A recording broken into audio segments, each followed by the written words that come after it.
ఎప్పుడు ఇంటరాక్ట్ అయితేనే ఉన్నాను. అసలు అధికారులు ఊహించలే వీళ్ళు సమ్మెకు పోతారని. బయటికి వెళ్లి ఫోన్లు మాట్లాడుకున్న తర్వాత సమ్మెకు వేరు, మీరు కాదంటే ఆ అధికార బృందం నలుగురితో మీరు అడగచ్చు. మాట్లాడి 4 గంటల పేషెంట్స్ హియరింగ్ చేసిన తర్వాత వాళ్ళు పూర్తిగా ఒక అన్ని అవగాహన కలిగించుకొని తప్పకుండా మేము గౌరవ ఉప ముఖ్యమంత్రి గారు రాష్ట్రంలో లేరు, మాట్లాడిన తర్వాత మీకు చెప్తామని చెప్పినారు. ఇక్కడ ఉండి 4 రోజుల నుంచి వారు చెన్నైలో ఉన్నారు. మాట్లాడతామని చెప్పిన తర్వాత కూడా బయటికి వెళ్లి మళ్లీ వచ్చి ఏం మాట చెప్పకుండానే మేము మాట్లాడుకున్నామని చెప్పి వెళ్ళిపోయి వాళ్ళు సమ్మెకు సంబంధించిన 9 గంటల 5 నిమిషాలకు వాళ్ళు ప్రెస్ కు లీక్ చేయడం జరిగింది.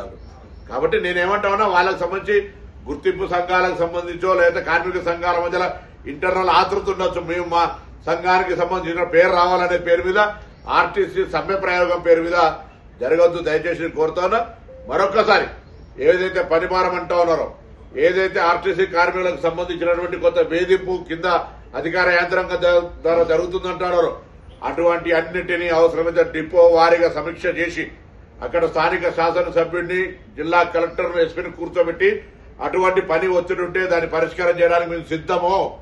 మళ్లీ చెప్తా ఉన్నాం, ఉద్యోగులను ఏదో వేధించాలనే ఆలోచన మాకు లేనే లేదు. వాళ్ళ సంక్షేమం కొరకు ముందు నుంచి చూడాలని మంత్రి అయినప్పుడు చెప్తున్నా. మేము కూడా కింది స్థాయి నుంచి వచ్చినాం.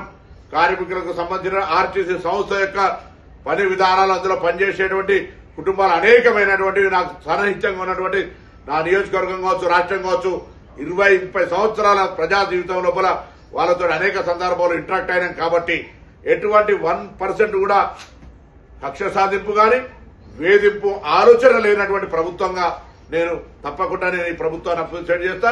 నా ముఖ్యమంత్రి గారు కానీ ఉప ముఖ్యమంత్రి గారు కానీ లేదు.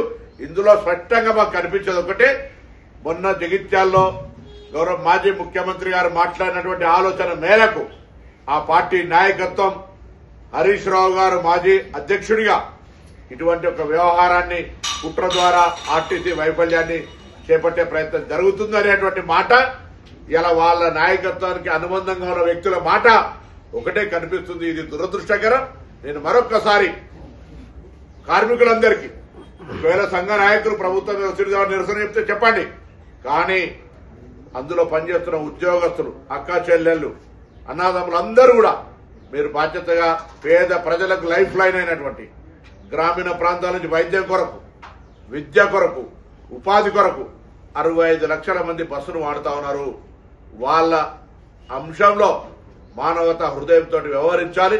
నేను ప్రభుత్వంగా మరొకసారి చెప్తున్నా, మీ అంశాలన్నీ 32లో మీరు పని భారము ఇతరత్ర అన్ని అంశాలకు సంబంధించి 29 అంశాలను అక్రాస్ టేబుల్ గా వెంటనే నిర్ణయం చేయడానికి సిద్దం. తప్పుడు ప్రచారం వద్దు.